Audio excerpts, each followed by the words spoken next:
semuanya. Gimana kabar hari ini? Luar biasa atau biasa di luar? Ya, saudara-saudaraku yang dikasih oleh Tuhan, saya percaya bahwa kita semua menyadari dengan sungguh bahwa Allah yang kita percayai adalah Allah yang luar biasa dan hebat.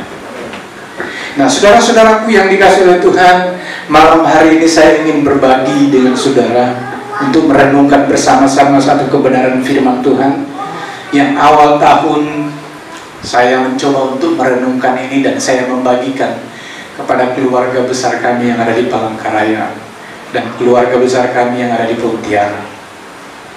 Saya baru tahu bahwa ketika kami memasuki kota Palangkaraya itu adalah daerah merah, dan ketika kami memasuki juga Pontianak itu adalah daerah merah.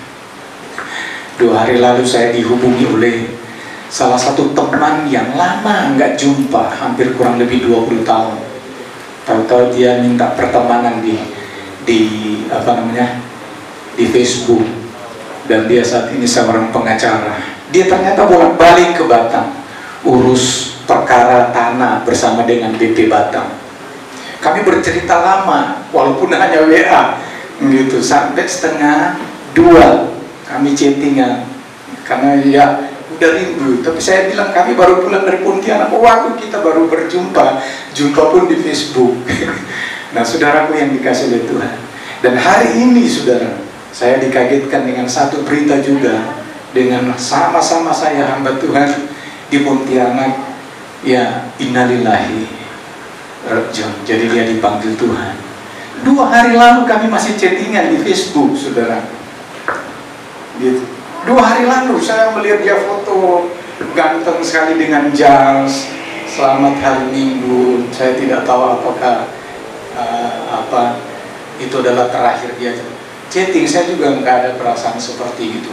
Tiba-tiba pagi tadi saya dikagetkan oleh istri saya, "Pak, ini Pendeta Jonas meninggal." Wah, saya juga kaget. Saya lagi di depan laptop, lagi persiapan. Saya kaget karena kami sama-sama ke pedalaman. Kadang-kadang pikul ala 2 jam jalan kaki. Ya, kadang-kadang kami naik motor. Ya, kadang-kadang kami tenggelam juga di Ploto. Kadang-kadang juga kami harus menghadapi riang. Tahu riang ya? Di sungai. Jadi kalau ada di sungai itu ada riang. Jadi hanya ada 2, kami tenggelam atau bisa lewat. Nah, kaget dengar bahwa dia dipanggil Tuhan. Jadi saudara-saudaraku yang dikasih oleh Tuhan, ini yang terjadi ya, dikagetkan dengan berita itu. Nah, saudaraku yang dikasih oleh Tuhan, saya mengambil tema, ajak kita untuk merenungkan bersama-sama. Ya, salah satu tema, extreme depend on God. Bergantung secara radikal, secara ekstrim kepada Tuhan. Ya, Pak Ferry dibilang kita mau gila di hadapan Tuhan. Boleh dibilang begitu temanya. Kenapa? Itu juga yang dialami oleh para nabi, para hamba-hambanya zaman perjanjian lama dan perjanjian baru, dan kita bisa melihat di situ. Gitu. Satu kali saya sharing dengan keluarga saya di Pontianak, hamba Tuhan, dia ceritakan bahwa kita hamba Tuhan itu harus diberkati dengan berlimpah. Saya teringat dengan salah satu rasul yang ada di Pulau Patmos. Saudara tahu siapa dia? Yohanes. Dia begitu menderita, tapi orang yang luar biasa dekat dengan Tuhan dan menulis kitab Injil dan surat-suratnya yang luar biasa. Gitu. Tapi kenapa dia seperti itu?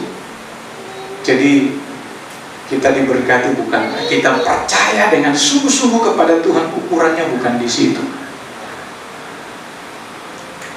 Saya coba cari-cari di chatting saya di Facebook, ada satu kalimat yang sangat luar biasa yang disampaikan oleh seorang hambanya. Saya mungkin lupa, bisa dikoreksi. Namanya Stephen Lawson bilang begini, "Bukan seperti apa engkau mati.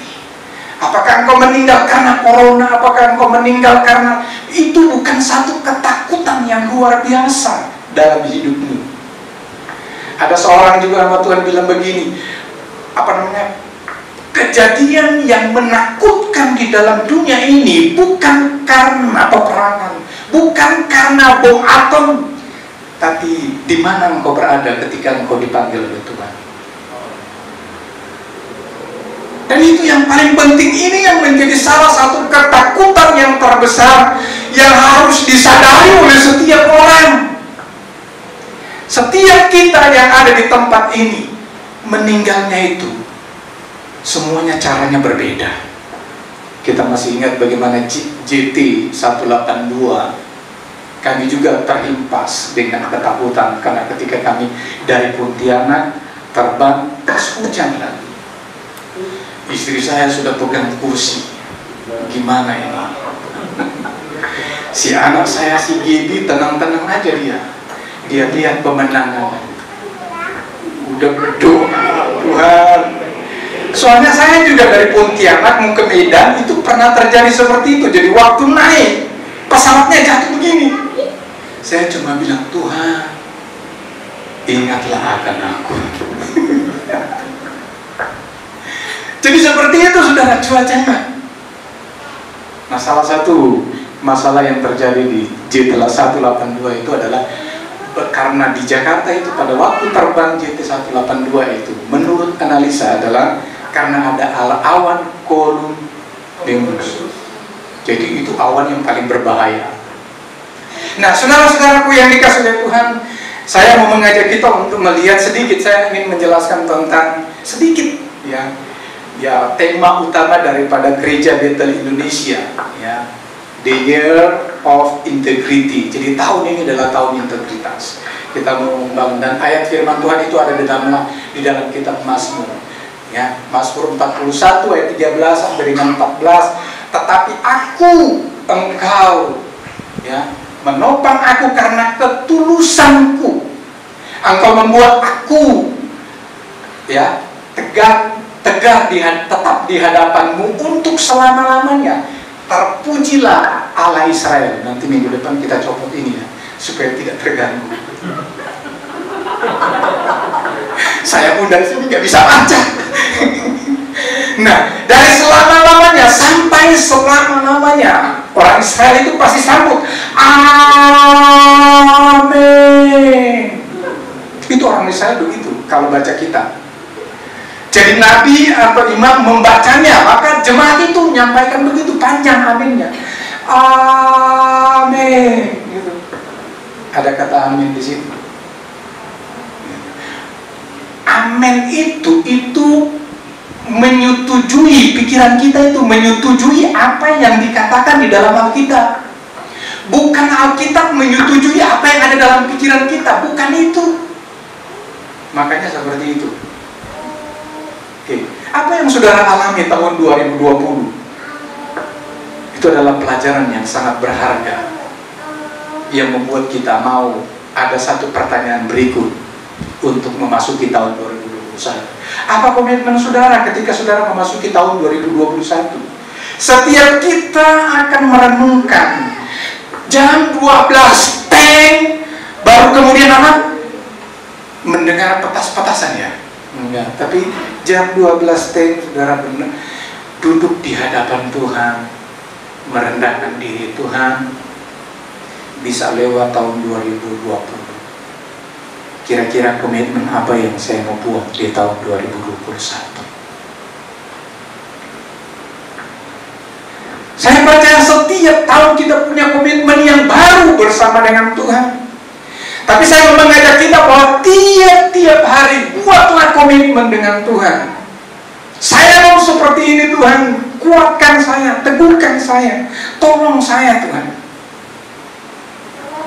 Itu komitmen. Saya tidak tahu, hanya Tuhan yang tahu semuanya. Seperti itu lagu bilang kan? Hanya Tuhan yang tahu semuanya. Sebagian dari sini nggak hafal lagu ini, karena ini memang lagu lama, dan ini adalah lagu pergumulan, apalagi yang masih bujang.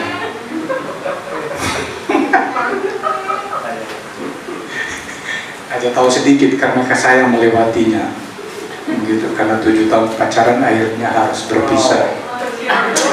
Kasihan, sudah kecil lagi, 7 tahun lagi pisah lagi. Waduh, untung Tuhan kasih yang baik, yang terbaik daripada yang baik.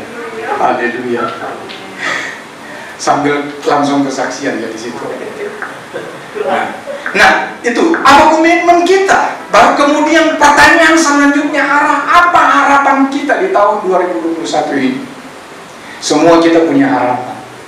Sebagai mahasiswa kita punya harapan bahwa nilai saya yang terbaik, ya nilai A dan seterusnya. Itu harapan saya di tahun 2021. Sebagai seorang bisnis kita berusaha, kita berdoa kepada Tuhan, harapannya itu meningkat dari 2020, meningkatnya 20% di tahun 2021, 30%. Kalau guru bisa naik, bukan turun gajinya.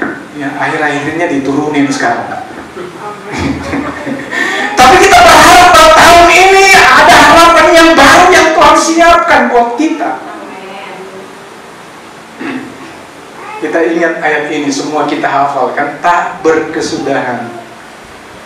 Ya kan, kasih setia Tuhan tak habis-habisnya, rahmatnya selalu baru tiap pagi. Besar kesetiaan. Kita tahu tulisan ratapan ini dari hambanya, dia sedang bergumul luar biasa. Mazmur 118 bilang begini, lebih baik berlindung pada Tuhan daripada percaya kepada manusia. Itu yang pertama dampaknya.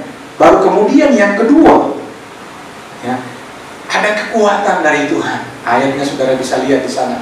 Yesaya 40 ayat 30 sampai dengan 31. Ini Bro Jai ini paling hafal. Waktu dia sebelum menikah, dia hafal betul ini. Gitu kan. Ada kekuatan dari Tuhan, bergumul bagaimana supaya bisa dapat uangnya sebanyak ini Tuhan. Nggak pernah lihat, ya kan? 10 juta pun belum pernah lihat kali. Saya sampai saat ini belum lihat, kecuali uang orang saya lihat ada 10 juta. Ada kekuatan dari Tuhan. Baru kemudian yang ketiga, ada pembelaan dari Tuhan. Mazmur 37, Tuhan menetapkan langkah-langkah orang yang hidupnya berkenan kepadanya. Saya percaya setiap kita di tempat ini yang hadir itu berkenan kepada Tuhan, bukan karena kita, tapi karena Dia.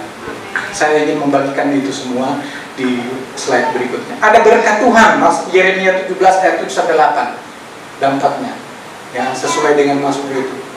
Saudara, janji Tuhan dalam perjalanan tahun 2021 sesuai dengan tema Sinode GBI, maka ada damai sejahtera. Sekarang ini kan kita waktu sampai di Batam, saya ada demam. Sudah dakdikduk Tuhan, saya melewati 2 daerah yang merah ini. Saya nggak jadi ke Bengkayang karena beberapa keluarga di sana itu semuanya diisolasi mandiri, sudah swab positif. Jadi saya ditelepon, Pak, untung Bapak nggak datang karena kami semua ini positif, jadi nggak usah datang. Ya bersyukur karena ada 2 tempat sebenarnya saya mau datang. Jadi 4 jam dari Pontianak, Kabupaten Bengkayang. Baru kemudian 1 malam itu saya harus ke Kabupaten Sintang, naik bis. Cuman saya ke tempat adik saya itu kurang lebih 4 jam juga. Jalan besar 2 jam, masuk ke dalam 2 jam. Gitu. Untung panas, kalau nggak panas, mobil nggak bisa masuk. Malam saya sampai, kami tidur, dia gerimis hujan, saya langsung tidak bisa tidur. Tuhan, kalau hujan berarti saya nggak bisa pulang dalam 1-2 hari, nunggu 1 minggu. Nah, saudara yang dikasih oleh Tuhan, ada damai sejahtera karena bersama dengan Tuhan. Yang kedua, ada penyertaan Tuhan di tahun 2021. Saya mau masuk kepada, mudah-mudahan ini nggak kepanjangan, karena kalau kepanjangan istri saya langsung bilang dari belakang, sudah kepanjangan bro, berhenti. Nah, saya cepat aja. Saya mengajak kita lihat Kejadian 6 ayat yang ke 9 sampai dengan ayat yang ke-22. Saya percaya semuanya sudah tahu ayat ini. Apalagi guru sekolah minggu pasti sudah tahu. Ini kejadian adalah di mana Tuhan memerintahkan kepada Nuh untuk membuat bahtera. Ya kan? Itu. Nah, saya percaya saudara sudah pernah mencoba mendalami ya tentang hal ini, ayat yang ke-9 sampai dengan yang ke-22, tapi saya hanya membaca 2 ayat aja, 3 ayat aja. Yang pertama itu adalah ayat yang ke-9 dan ke-10. Inilah riwayat Nuh. Nuh adalah seorang yang benar dan tidak bercela di antara orang-orang sesamanya. Kalau kita lihat pasal sebelumnya, maka kita akan tahu bahwa kejahatan manusia yang luar biasa, saudara. Itulah sebabnya Allah meneguhkan dia dengan bagian ini. Nuh memperhati 3 orang laki-laki, Sem, Ham, dan Yafet. Ayat yang ke-22 kita langsung ke situ. Lalu Nuh melakukan semuanya itu tepat seperti yang diperintahkan Allah kepadanya. Demikian yang dilakukannya. Nah, saudara-saudaraku yang dikasih oleh Tuhan, sebelum hujan turun, air bah itu terjadi, tidak pernah ada hujan untuk membasahi tanah. Itu tanah dibasahi oleh karena embun. Jadi waktu Tuhan bilang sama Nuh buat bahtera, Tuhan, logikanya di mana? Sudah tahu ukurannya kan? Sudah dikasih tahu semua ukurannya. Nuh nggak bantah. Baru kemudian Tuhan bilang juga itu ada di atas gunung. Logikanya di mana? Ratusan mil untuk dibawa ke samudera ketika bahtera itu selesai. Ini jadi persoalan bagi Nuh untuk bilang sama Tuhan, Tuhan ini nggak bisa. Tapi Nuh nggak dalam cerita, dalam bagian ini Nuh nggak membantah sama Tuhan. Bagaimana caranya untuk supaya dia bisa sampai di pantai? Ini yang Tuhan suruh sama Nuh. Nah, jadi ini saudara. Ya, terus apa lagi? Ada banyak alasan yang Nuh bisa bilang sama Tuhan, Tuhan nggak bisa begini. Tuhan ini loh, Tuhan ini loh. Tapi Nuh nggak bilang itu. Tapi Nuh melakukan seperti. Nuh nggak bilang, Tuhan kurangin 1/2 meter ya, karena kainnya nggak cukup, panjangnya juga nggak cukup Tuhan. Nuh nggak bilang begitu. Saudara-saudaraku yang dikasih oleh Tuhan, mari kita lihat beberapa poin. Saya cepat aja. Poin yang pertama adalah Nuh hidup benar dan dibenarkan oleh Allah. Ayat yang ke-9.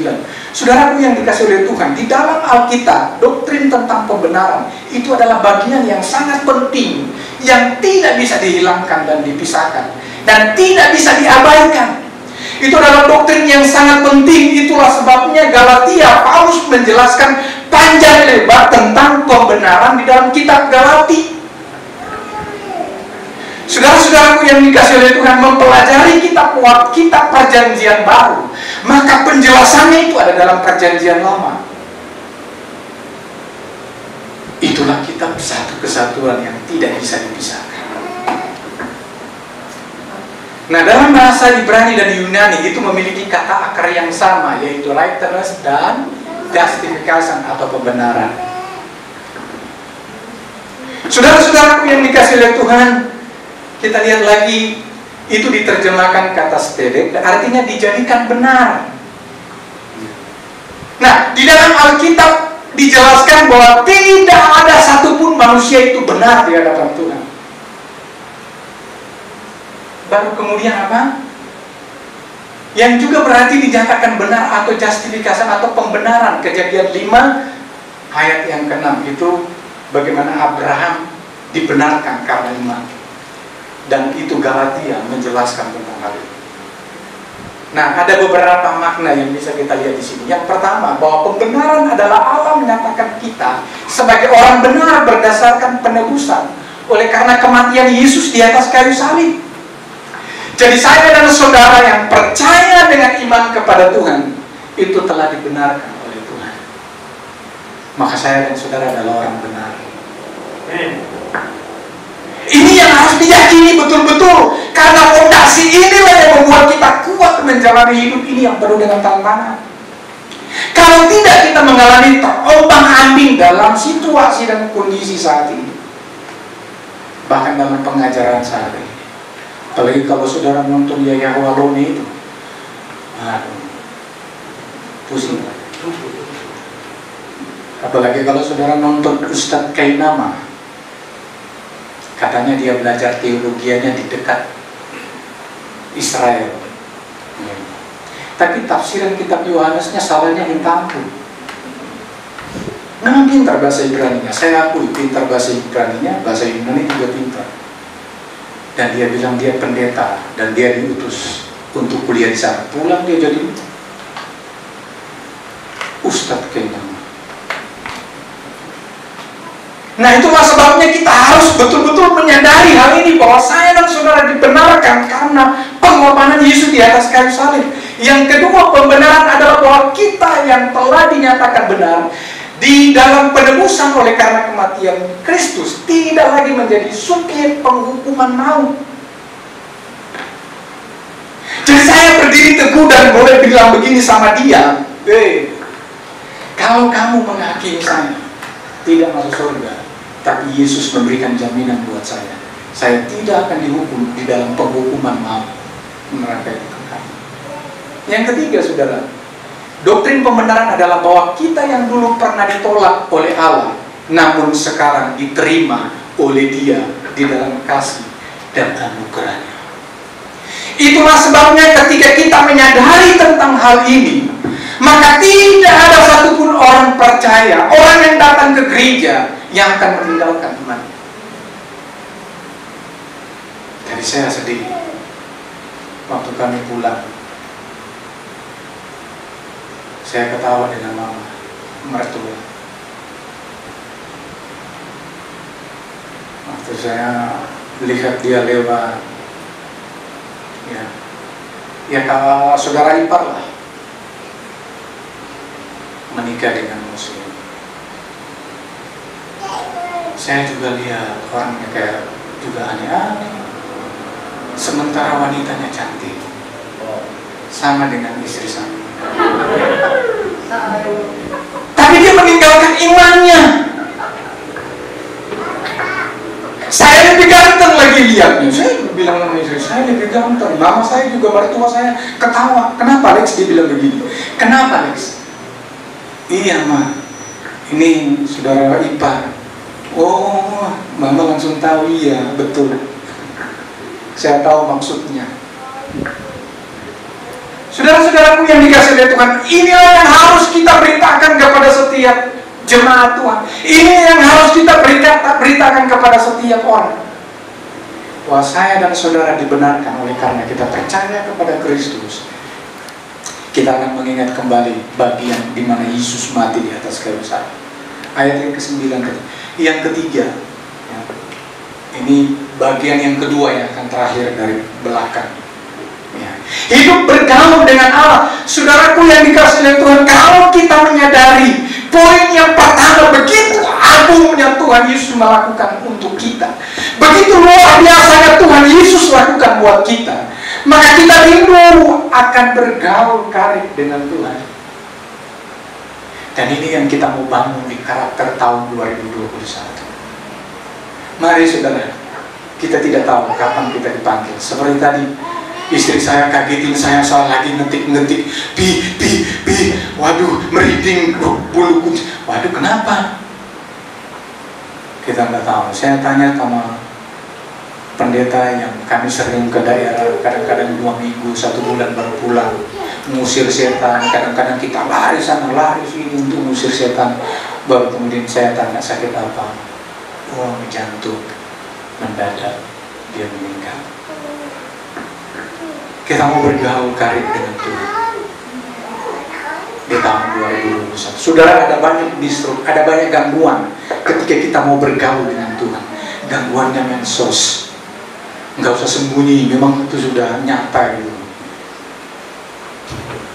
Saya sendiri berusaha sedemikian rupa. Kadang-kadang kalau sudah terlalu lama saya juga bilang, Tuhan ampuni saya Tuhan.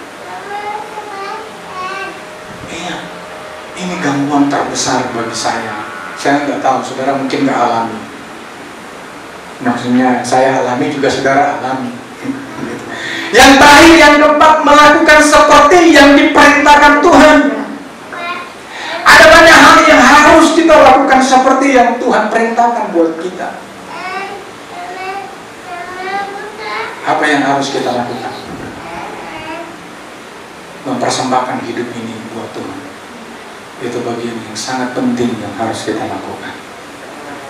Baru kemudian harta kita. Ya. Salah satunya, mari kita memberikan pertolongan. Saya juga bertobat.